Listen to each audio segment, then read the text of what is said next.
Japanese ingredients are daunting to a lot of people in the UK.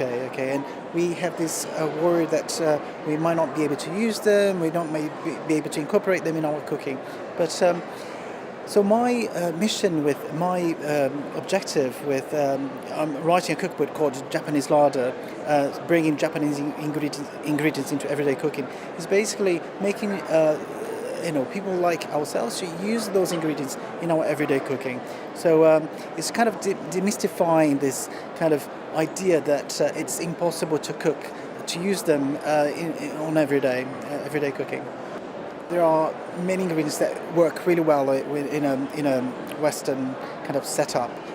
Miso, for instance, miso is a fermented ingredient. I mean, fermentation is like such a buzzword nowadays in cooking, but it's been done for millennia in Japan to obtain umami. And umami is the key to the flavor of Japanese cooking. Okay, it's like the fifth flavor and is key at the core of Japanese cooking.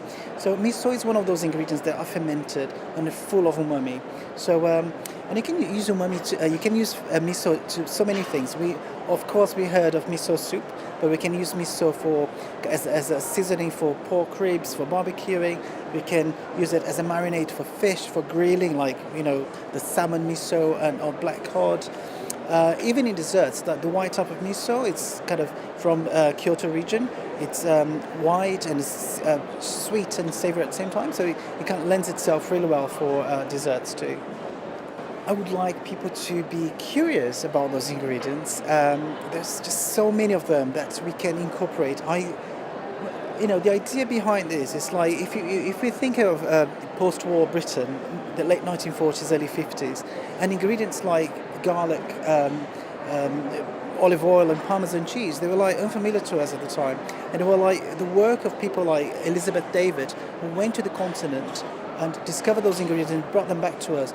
That those ingredients are today staple in our kitchen. So I think like the time is right for Japanese ingredients to gain the same popularity in the West.